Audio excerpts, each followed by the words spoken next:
The sound of prayers and the bright lightings of a Pt1 performance greet the beginning of the 7th month, also known as the Hungry Ghost Festival, a period of time where it is believed that the gates of hell open and souls are given the freedom to roam.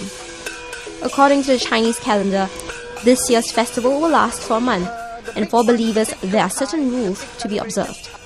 Okay, first of all, for Hungry Ghost Festival, there are a lot of do's and don'ts. The do's are to do good, show filial piety, compassion, also make an effort towards family unity, but more don'ts than do's. And the don'ts would be probably be categorized into personal don'ts and the ones that are more for businesses.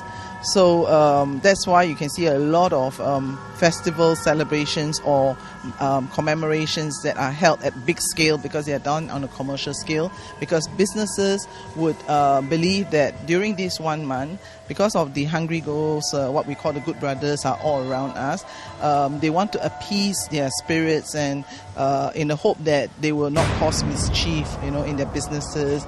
And so that's one of the reasons the businesses will try to avoid things like signing important contracts, or they will avoid taking risk when it comes to certain decision making.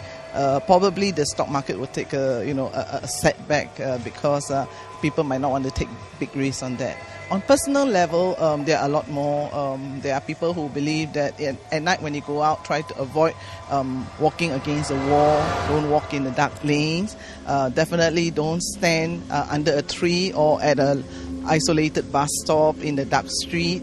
Also, for today we have teenagers who love to paint all their nails very dark or black colored, right? 7 months, don't do that because only dead people have dark nails. So it is in a way a kind of a superstition. Then there are other things like don't go swimming, because people who have drowned, who died because of drowning, for them to be reborn, they need to find a replacement. So that's where the taboo would come in as well. And then marriages, people will try to avoid preparing for marriage as well as getting married during this particular month as well. What about walking in the streets alone at night? Why not?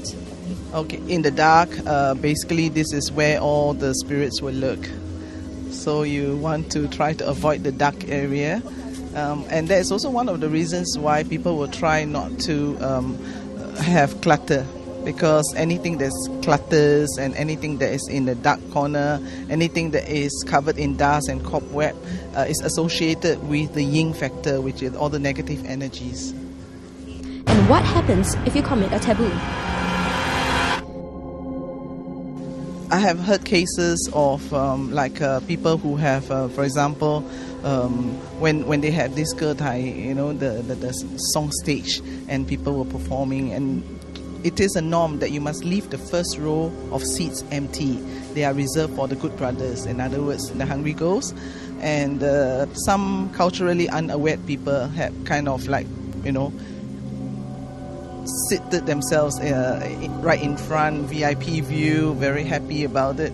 And we believe that these people are going to go home and tomorrow he's going to fall sick. But there is more to the Hungry Ghost Festival than just taboos and rules. Watch our next clip to find out how the festival supposedly enabled a group of people to strike the lottery.